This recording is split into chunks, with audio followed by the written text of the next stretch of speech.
support-centric, and we understand that the real fight is our sons and daughters that are on the ground. We speak on behalf of thousands of those who wish they could speak out, and unfortunately, our military is not allowing them to, contrary to laws. So we are here speaking on their behalf about several national security issues, not the least of which is the potential A-10 divestment that the Air Force is proposing. This is not about an airframe. I loved flying the airplane, but it is not about an airframe, it's about a capability. And what we are advocating for is our sons and daughters are so important that we cannot get rid of an aircraft until we have a viable, proven replacement for that capability. It's not about metal. It is about the capability to affect the battle. And we also believe that a strong national security and strong defense affects our U.S. economy as well as our Arizona economy. So what we're going to do is we're going to take you kind of down a path that's been ongoing now for a couple of years. And we're going to identify the U.S. Air Force actions that we believe are going to weaken our national defense or national security.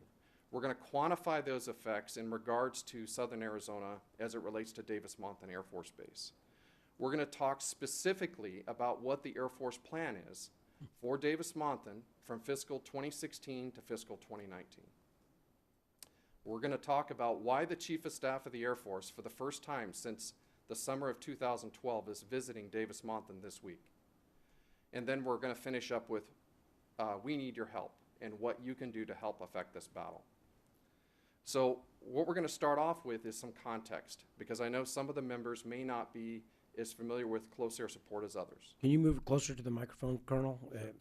It doesn't pick it up. Folks back home, they can't hear. So we definitely want them to see this. Right. Okay, so we're going to start off with some context of what close air support is, what a joint terminal attack controller is, and then what are the unique effects that the A-10 capability brings to the battlefield. And I'll turn it over to Vern. So I'm not going to read this to you verbatim. This is directly out of Air Force doctrine when it comes to close air support, directly. The pieces that I would like you to pay attention to is the pieces that require detailed integration of each air mission, and with the fire and movement of those forces. That's a big piece of the JTAC and a big piece of where the A-10 comes into play with doctrinal CAS, the way that the Air Force does things, the way that we win wars, the way that we've been winning wars for the last 14 years. So those conditions within the CAS are thoroughly trained personnel with developed skills. That's one thing that Davis-Monthan really brings to the fight. As a special operator from a top-tier special operations unit, I was at Davis-Monthan no less than a dozen times a year, training, getting ready to go to war. Streamlined and flexible procedures. That's one thing that the A-10 does better than any other platform out there. And again, this is right out of what the Air Force says we need to do CAS. There's not any other aircraft that does that. And appropriate ordnance. Appropriate ordnance is the biggest thing that the A-10 brings to the fight. The A-10 is being built as a tank killer. Well, that's not necessarily true with the gun. It is a precision weapon that is great for what we do on the ground, not just killing armor. And at the end of the day, CAS is all about the supported ground commander on the ground, not the Air Force Chief of Staff. He's not the guy on the ground.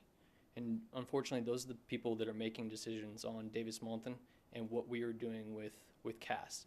They don't understand what they're doing because they are not the guys on the ground. And if all else, CAS, what it does for my friends on the ground, my friends that are still in Iraq today, is it breaks the enemy's ability to fight. So what is a joint terminal attack controller? I know at least a few people in the room may be familiar with the term, but for everybody's education, a joint terminal attack controller is a term used in the United States Armed Forces and some other military forces for a qualified service member who directs the action of combat aircraft engaged in close air support. So we are the third dimension to the fight.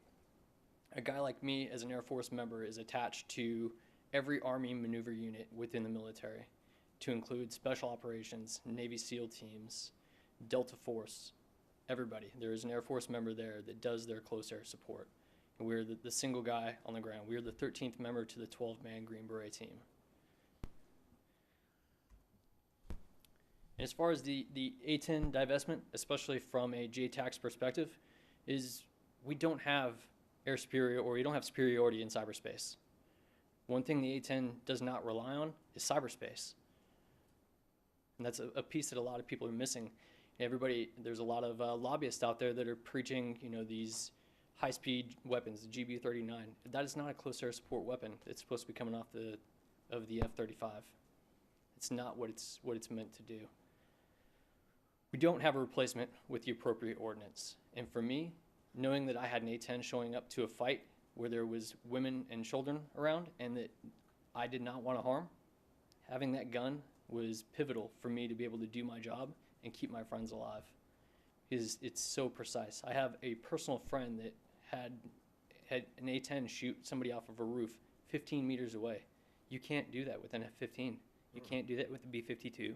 You can't do that with an F-35. We're still engaged in conflicts across the world. I have friends personally that I talked to yesterday in Iraq wishing that they had more A-10s in country.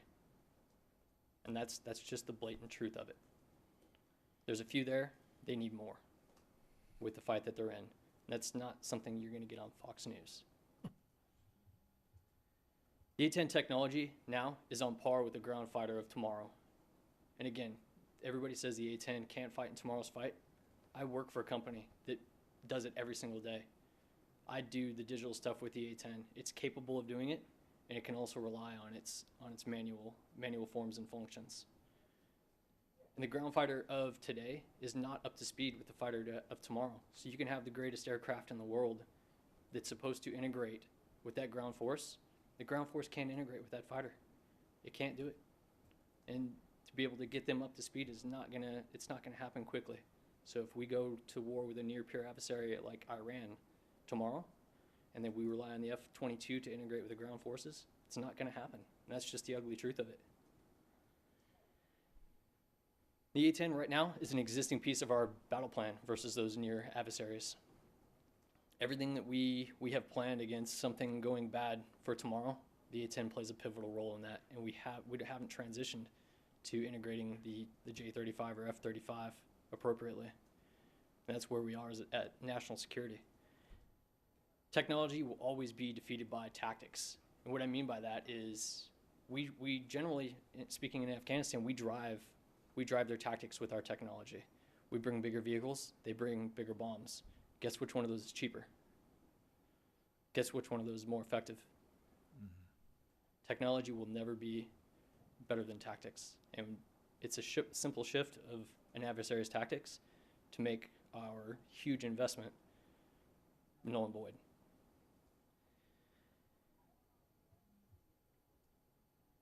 And that's my take on divesting the A-10. And I know for me personally, like having a platform like the A-10 in Davis-Monthan equals food on my children's table and my friends staying alive. And that for me is very, very important. I have A-10s that their sole purpose in life is, people like Colonel Norris, was to keep me alive. And I owe my life to the A-10. And I owe my life to training here at Davis-Monthan. That's very, very important to me, and I thank you for your time. Thank you, sir. Thank you, Vern. And so what you probably already gathered is, Vern and his brothers, in the special ops community that are JTACs. I mean, that is the top gun, if you will, of that community. So what you heard there was testimony from the best of the best.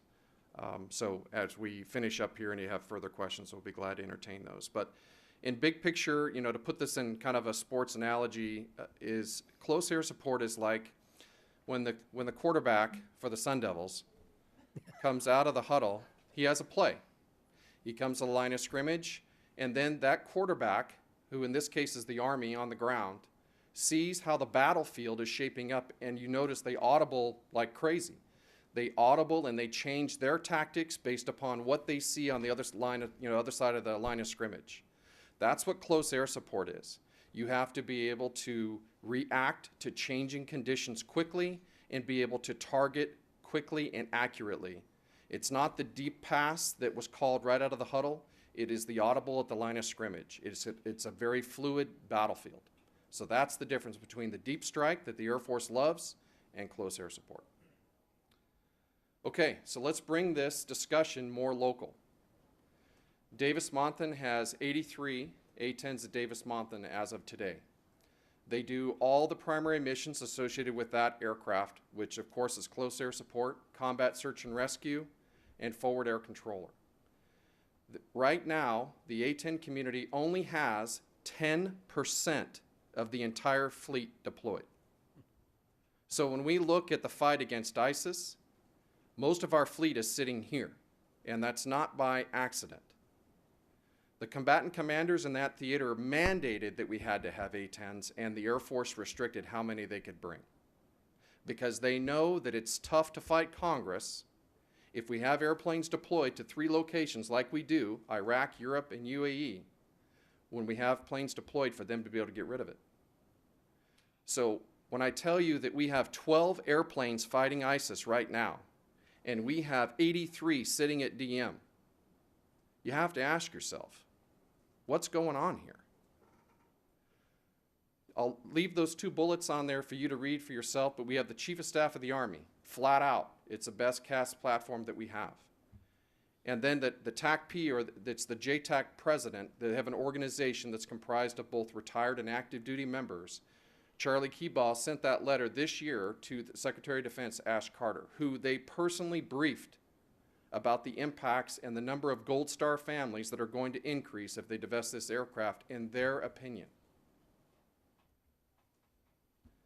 The A-10, like we talked about before, it's all about the money.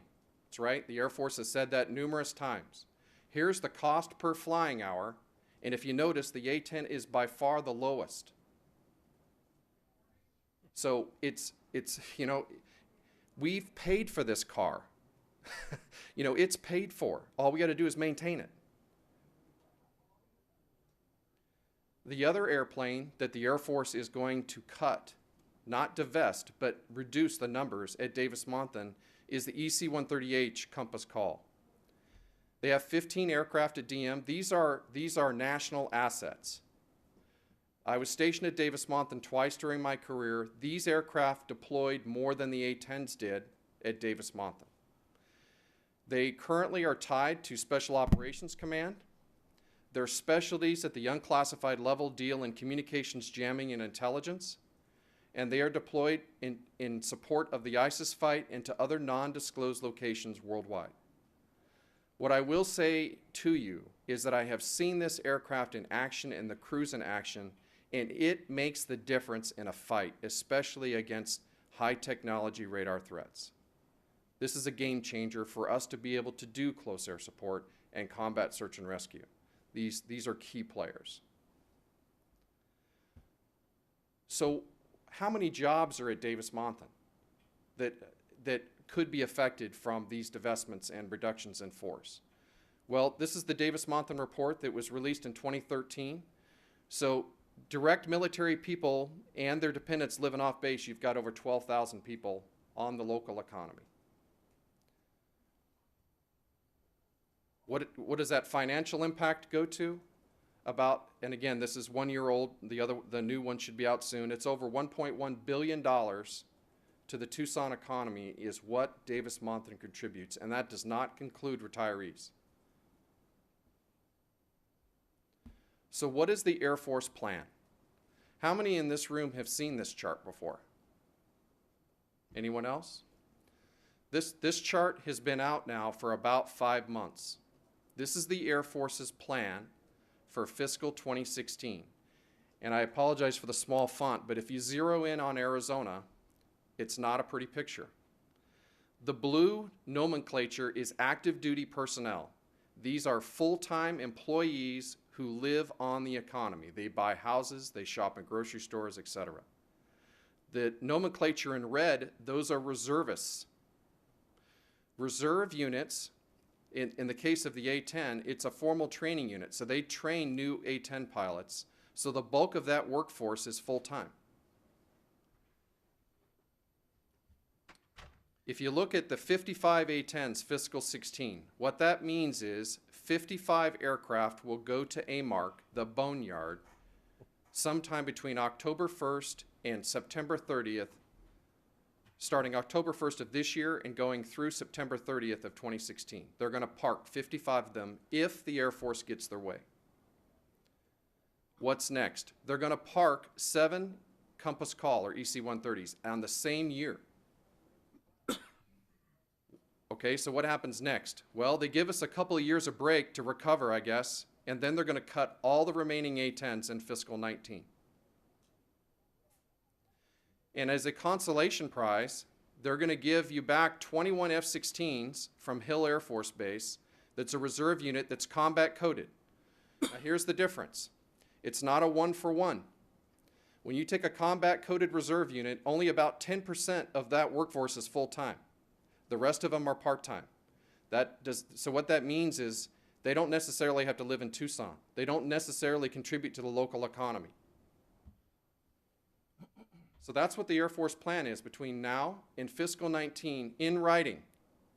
Any other promises the Air Force are making right now as a function of the Chief of Staff of the Air Force's visit is just that. It's a promise. It's not in writing. It's not the plan.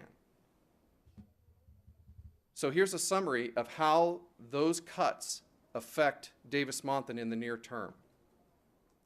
Currently, Davis-Monthan is 7.1% of the Tucson GDP.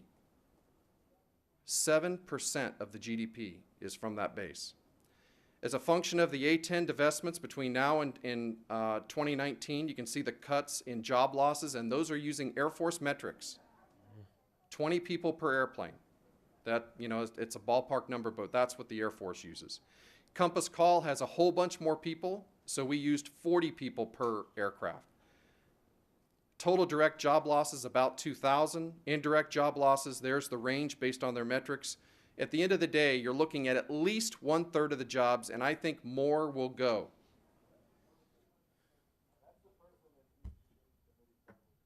So why is General Mark Welsh, the Chief of Staff of the Air Force, for the first time since he has taken over, visiting Davis-Monthan this week? He is paying off states. He is buying votes by saying, don't worry, we're going to divest the A-10 and we're going to give you something in return. You're not going to lose that many jobs. He has been doing that in several states. Arizona is certainly not the only state he's doing this with. Michigan, Indiana, Missouri. He's going around to these different A-10 bases and he is promising verbally, and some of them were on the map in some of those locations, but he's promising verbally that all these things are going to occur. Don't worry, it's not going to affect your economy. So what is he doing here this week? He's doing the same thing. He met with local leaders on Tuesday night, nice dinner off the base, and they're doing the harumph harumph Air Force song, and they're supporting what the Chief of Staff of the Air Force wants. What he's going to offer, and what we have heard he's offered, is, well, maybe we can give you some more F-16s beyond that 21. Maybe we can give you some more UAVs. But again, perception is not reality. A promise is a promise, but the fact is the Chief of Staff of the Air Force won't be in office or won't be in that position to deliver that promise. General, do you have something in writing? Is there a contract here that you're going to do, you know, trade one for the other? No, there's no contract. The F-16s that he's promising come out of Hill Air Force Base, and when I say that these airplanes have been rode hard and put up wet, to use an Arizona term, these aircraft have had the hell flown out of them. So they are coming up on major wing restructuring issues at the cost of $2.8 million each. So they have 950 F-16s in the Air Force. They only have funding for 300. The ones coming to Arizona aren't part of that 300. So just when you think you've cleared the hurdle, okay, so we get a job, we get an even push on jobs, we get F-16s that are worn out in 5 to 10 years, and you're right back where you started from. Whereas the A-10 has the structural modifications done to take it to 2040 that are paid for. We talked about the difference between Air National Guard. I was in the Air National Guard. I did active duty for 14 years, went to the Air National Guard in Massachusetts flying A-10s. And I see the benefit of both. I think we need both. But the harsh reality is it has a huge difference in your economic impacts in regards to full-time people who live on an economy versus part-time who live out of town. If the Air Force is able to follow through on their plan, Tucson will suffer job cuts at Davis-Monthan Air Force Base. The other thing that the Chief of Staff is going to promise is that DM will stay open. The Chief of Staff does not control BRAC. Civilian oversight does.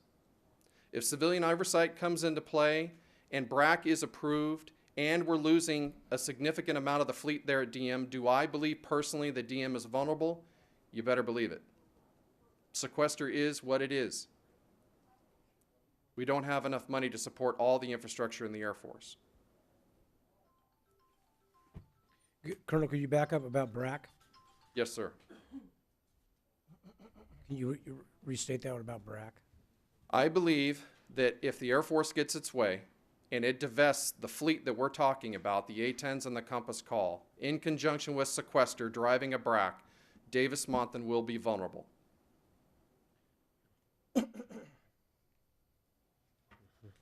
Why should the Air Force value Davis-Monthan? And Vern did a beautiful job talking about many of the different features, but I want to hit on a couple key things. Barry Goldwater Complex is a national treasure. We should all be very proud that it exists within our state.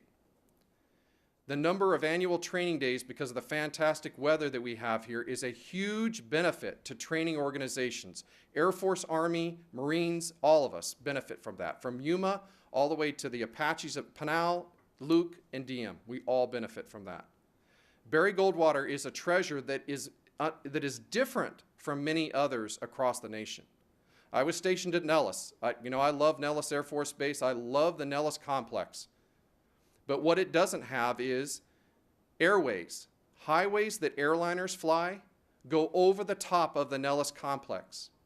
I wish I had $1 for every time I went to the complex and they said, you can only fly this high because airliners are going over you. We do not have that issue at the Barry Goldwater Complex or the Tombstone Military Operating Area that goes out east of Fort Huachuca to the Chiricahua Mountain area. So in other words, you have from surface to infinity to do any operations that you want to do within that airspace, and civilians are outside of it. So it's game on. You don't have to restrict your tactics or anything based upon limitations in altitude. That's a big, big plus, because I'll be honest with you, 20 years in the Air Force, I never saw another piece of airspace that had that capability. We were always restricted one way or another from civilian overflight. To include 29 Palms? Yes, sir. Thank you. Now, 29 Palms, you're right, that's one of the airspaces that, based on surface-to-surface fires, and the airways go to Yuma and then curve up. That may be another one that doesn't happen very often, but Chocolate Mountain Complex, I've been out there and been restricted for civilian overflight. Thank you. Joint training opportunities. You've got Army, Marine Corps, as well as Air Force, JTACs visiting. We worked with Dutch JTACs the other day that come to our ranges because of the type of training they can get there based on where the fight is. They can get a ton of CAS training because of the amount of A-10s that are based at Davis-Monthan. It's also the home of Combat Search and Rescue. We have the 305th Rescue Squadron there. They're not being cut, thankfully, but that group, we do exercises there. We have all the assets in conjunction with even the Apaches at Pinal Air Park to do attached escort for H-860s. So we have all these ingredients for outstanding joint training. And then also the big thing, besides the base and the range, et cetera, we have a lot of defense industry in Arizona and Tucson in particular. And all those dominoes are based upon having the base there. I can't quantify how those are going to change over time. But if the base goes, I don't know why a company like Raytheon would stay.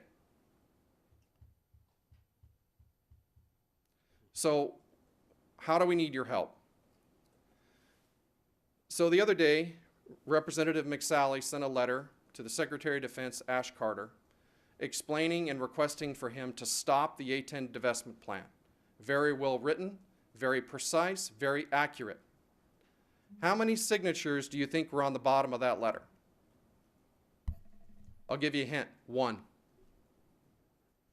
In my opinion, every single Arizona representative should have, at a minimum, should have been on the bottom of that letter. We need to be unified in our efforts to support Tucson, Davis-Monthan, and our national security.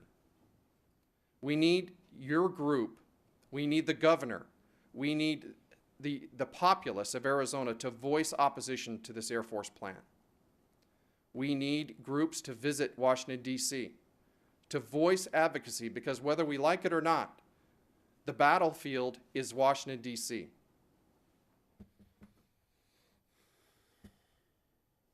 And I also encourage everyone to continue to engage small businesses across Arizona so that you thoroughly understand that if we do experience this cut to Davis-Monthan, there will be long-term effects across the entire Tucson economy. From Sargent Aerospace to Raytheon, I mean, there's multiple companies out there that are literally hanging on, if you will, from defense contract to defense contract that depend on that architecture being in place. So with that, we'd like to open it up with questions. Mr. Campbell. Mr. Chairman, Colonel, thank you very much. We talked a little bit earlier. Would you, most of your remarks have been addressed to the economic issue. I'd like you to address the current capability of the A-10 and address the arguments that it's outdated, outmoded, and for that reason, the Air Force is trying to get rid of the aircraft. And I don't believe that personally. I think that there's still a lot of value in it, but we talked about how do you upgrade it, make it better, carry it longer into 2040. Could you remark to that, please? Yes, sir, happily. The first thing is that is one of my pet peeves, if you will, is uninformed people within the Air Force making claims about an antiquated airplane. The aircraft went through major renovation in about 2007 and went from the A-10A to the A-10C. The aircraft is the most digitally connected aircraft in the Air Force that is fielded today. So in other words, all this digital CAS stuff that Vern is talking about, it integrates with the troops on the ground digitally better than any other platform we have. It is the only aircraft that has common missile warning system, and the only fighter aircraft. And what that means is it's an automatic system, so if a missile is shot at the airplane, it automatically recognizes what it is and automatically dispenses countermeasures. It's the only aircraft in the inventory that can do that. Another piece of equipment, helmet-mounted cueing system. It's like what Apache's pilots have worn with a little monocle over their eye, and they can see different symbology. Everything that's inside the cockpit is in the monocle. The A-10 has had that fielded for a year and a half. The F-22 is just starting test on the same helmet. So when the Air Force says it's an antiquated airplane, the Air Force is uninformed about their own airplane and their own Air Force. The first question I would ask the Chief of Staff today is, how was your sim ride at Davis-Monthan during your recent visit? Because I know as the Chief of Staff of the Air Force or a CEO for a company, you'd want to see the latest and greatest of what your aircraft can do. So the A-10 can drop all these modern GPS-guided, laser-guided bombs and munitions. And at the same time, it goes back to Fred Flintstone, kick butt on the battlefield, 30 millimeter. It can do both. So you don't get one or the other. You get both. Now to answer your question, sir, about what we can do to help the fleet. The Air Force has currently funded 173 sets of wings. You know, the airplane has been flying for quite a while, and after so many hours, they need to refurb the wings. They've only funded 173. We have 283 in the fleet. So to answer your question, what do we need to do to make sure the airplane keeps flying? We need to fund the rest of the wings. And the Air Force has been given the money, and they cut the money. So Congress and the people appropriated the money. The Air Force, without anybody's permission, cut the money. So if I was to say one thing that we need to do in the near term to ensure the health of the fleet and the safety of our sons and daughters on the ground, fund the rest of the wings, keep the entire fleet. That would be the two things that I would say. Mr. Chairman. Mr. Andrade. Mr. Chairman and Colonel and I forgot your name, sorry. Mr. Patterson. Is there another weapon system out there that's been around for a long time? Are Buffs still flying? Colonel? Yes, sir, they are. And the reason I ask that is because Buffs are B-52s. They've been around since the early 1950s, and they are still flying. We're talking about an aircraft that's over, 60 years old. Mhm. I am an Eagle keeper stationed out at Luke, and the Warthog A-10s was very important when it came to the battlefield. I agree with you totally when you're talking about what it's going to do to our economy down in southern Arizona in the Tucson area, because I've been there. I've been at Davis-Monthan, seen the great, what they do, how they contribute to the economy, who they employ, many of the people that live on these Air Force bases. Most of them don't live on the base. They live off base.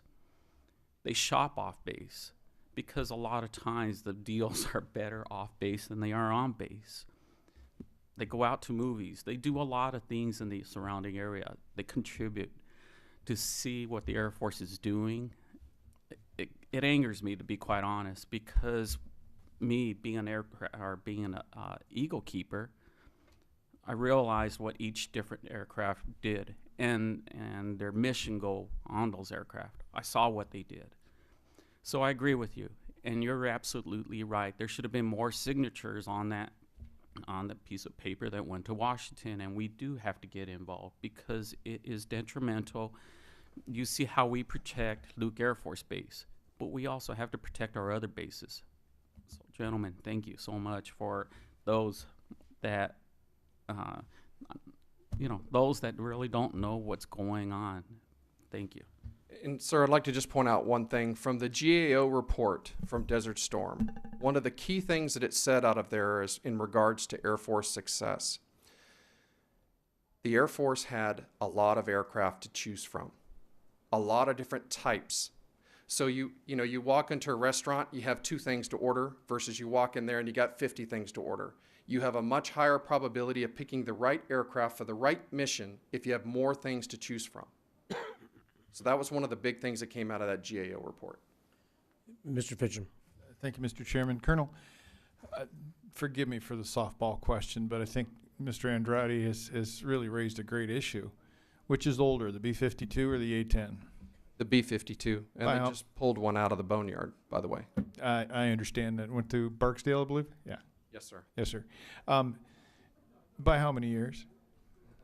Well, Roughly. At least 25 years or so, at least 25. And they're still refurbishing B-52s. Yes, sir. So I'm pretty sure the argument doesn't really wash that it's an antiquated aircraft, but thank you very much. Mr. Kern, you had a question? Yes, thank you, Mr. Chairman. Thank you, Mr. Chairman. I just have a question off the top of my head, and I apologize for coming in late. If we were to continue to push back and push back and push back, you mentioned the battle is really in Washington, and we fully understand that.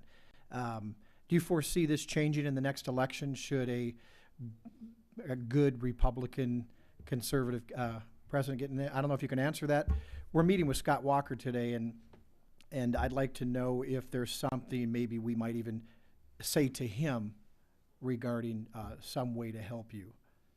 What I would say from a national security point of view to Mr. Walker is sequester has to go. We need to be smart about the way we spend our money, but sequester is killing the military. When you think about that the Air Force during Desert Storm was larger than all of DOD is now, that puts things into perspective of how much we have cut since then. The other thing I will say is we had as many Democrats as we had Republicans supporting us in the votes last year. And Representative Barber, former Representative Barber, did an outstanding job of putting this in terms of the ground troops. And it doesn't matter what your affiliation is, that is important to everyone. And so we had huge bipartisan support. And to that, Mr. Kern? to that point, I don't think I was trying to say, Democrat, Republican. What I wanted to say was, if once we get our current commander-in-chief out, is that going to, if we can continue to push back over the next 2 years, year and a half, will that help you? As far as, and I guess what I'm saying is, will that remove the current chief of staff, and will we be able to maybe put somebody in that's more? In regards to the Air Force, I haven't met a 4-star general in the United States Air Force that has been a supporter of close air support. They say they are, but actions speak louder than words, and budgets mean everything. And to that point, Colonel, a couple of points. During Desert Shield, Desert Storm, I'm a Marine, and that's my background, and pretty much the Marine Corps wrote the book on close air support with the Navy, because we need those guys around there every once in a while. But and then it has expanded because, and right now we know we're not going to have those high intensity major force on force conflicts. We're going to have these smaller, low intensity conflicts where ground air support is going to be extremely vital than the carpet bombing of years gone by. It's going to be more surgical, and as far as the next president or whatever, it's the culture of corruption that's in Washington, D.C. that drives this thing. And I have a question to Senator McCain. Has Senator McCain chimed in on this with the new chief of the Air Force? Yes, sir. We have been very pleased to see Senator McCain has jumped in literally with both feet. And he is holding the Air Force accountable. And at every opportunity I hear only good things coming from him in regards to the thought of divesting the best close air support airplanes on the backs of our sons and daughters is ridiculous. So I'm very happy to see his support. Well, I'm in favor because I know the capabilities of the Warthog. The reports coming back from the battlefield during Desert Shield, Desert Storm, it was a vital tool and a necessary tool. And sometimes those fast movers coming in, they're not as surgical, and especially when you need to get in close, tight with ground troops, which is primarily your customer that you're there to provide delivery for. And I know this: if you can't move, shoot, and communicate on the battlefield, you're doomed. And this type of a vital tool that's going to be scrapped is appalling, because at the end of the day, it's about boots on the ground. And history has proven it, even during Desert Shield, Desert Storm, with the massive bombings of to soften up the ground, it still took boots on the ground to kick them out of the holes, and you still have to have that close air support because the fast movers, and to John McCain's credit as a Zoomy pilot, and the real fast movers, he knows the capabilities of the Warthog. He wasn't too good at landing, but he did. But the other thing that really bothers me also is the C-130. The C-130 is going to be vital for these battlefields that are going to be where there's not much runway, and most of the time it's going to be dirt roads, and it's going to be short roads, and so I'm just kind of curious that. Maybe we need to do another presentation and bring in other representatives from the Tucson area on the D side, because we know that they're going to be lobbied by their local community leaders to go, oh, this is great. They need to hear the other side of the story, because this is extremely vital, not just to the economy, but at the end of the day, it's the blood and treasure of our young troops that are going to be paying that price, and that blood is too expensive. Mr. Campbell. Mr. Chairman, Colonel. So if the Air Force doesn't believe in the mission, obviously there's not going to be a follow-on aircraft. And I personally believe that aircraft should have been given to the Marines and the Army for this very reason, because especially the Army, and I know something about the Marines, they're looking for and I know this is a high-tech weapon, but they're looking for a low-tech weapon that's reliable, can take the pounding, and I thought that aircraft should have been a long time ago assigned to those branches of the service. But if you could address any comments are there any plans for a follow-on aircraft to replace the A-10? Colonel. I will kind of summarize where the Air Force is in regards to CAS by Major General Post's comments of late, where he said at a conference in front of several hundred Air Force officers, I cannot wait to be done with the burden of close air support. So, sir, to answer your question is no. What they're going to do is they're going to use aircraft that are compromised aircraft that can do multi-role type of missions. but are not ideally suited because some of those design characteristics are not compatible with CAS. The F-35 is an unproven quantity at this point. It is not complete with test and will not be until 2023. I hope and pray that it is everything that Lockheed Martin and the Air Force say it is. And I believe in certain mission sets, it will be very good at suppression of enemy air defenses, destruction of enemy air defenses, etc.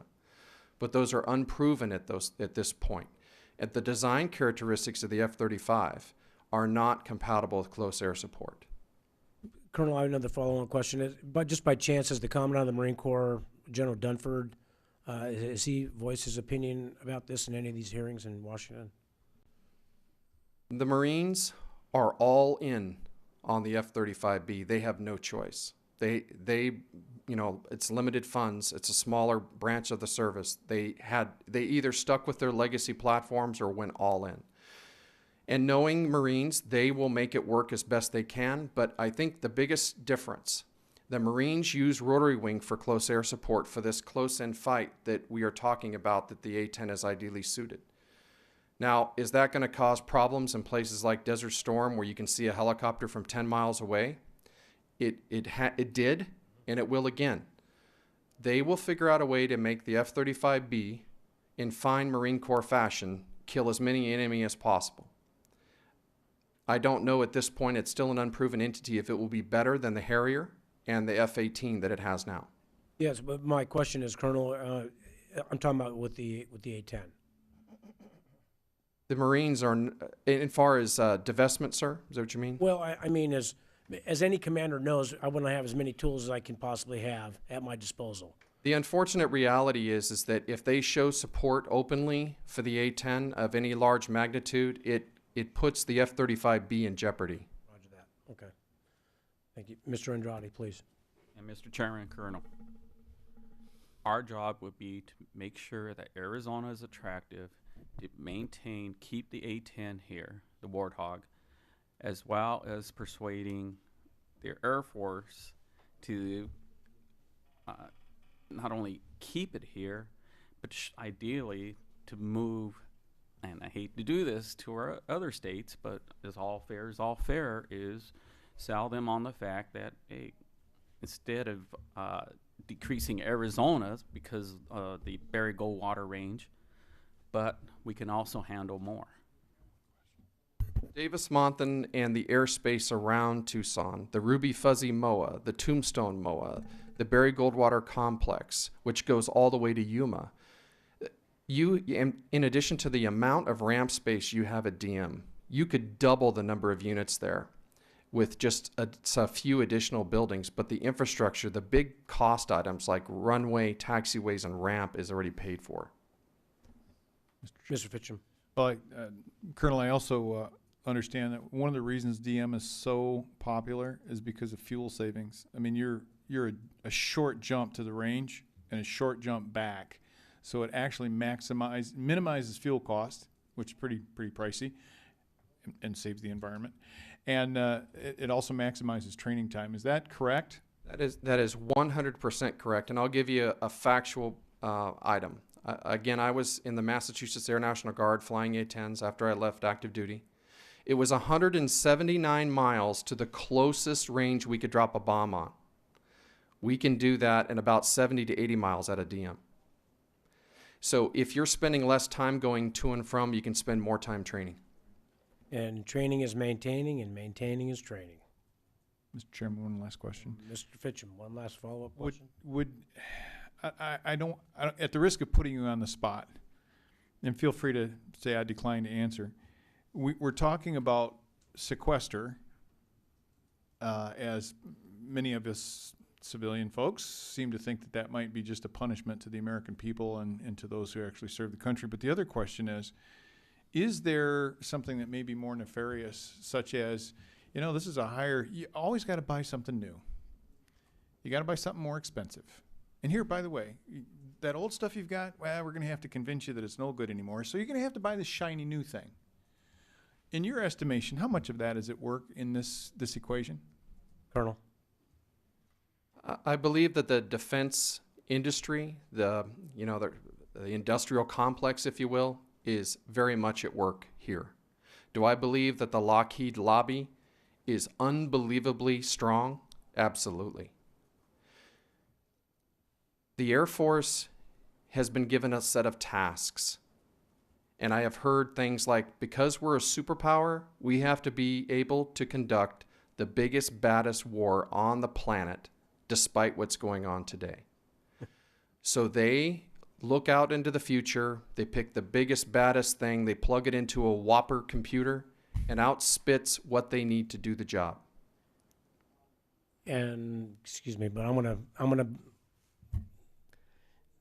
and at the end of the day, that's a bunch of BS, because the biggest, baddest SOB on the battlefield is that 19 or 18 or 19-year-old soldier, Marine, airman with an M16.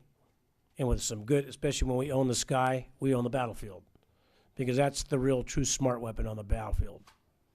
And it's the boots on the ground that we owe this responsibility to, first and foremost. Economy is great, but first and foremost, it's American blood that's the treasure. And thank you, gentlemen. And I think we're going to try to reschedule and have another hearing on this, maybe a joint Senate and House committee hearing, when I want to invite all the other House members that are not on the committee, but to actually see this presentation, because this is extremely vital, not just for national security, also for the state and their district, because there's two sides of this story, and of course, the cocktail parties give another side of it. I want to thank you. Members, are there any other questions, comments? Just a comment, Mr. Chairman. Gentlemen, thank you very much for availing yourselves. Our pleasure. You have no idea how much we appreciate it. I don't know about you all, but my marching orders are already cut, and that's what I think we need to be moving on. I think we get another mission after session. Thank you, gentlemen. Thank you for your service. God bless you. We stand adjourned.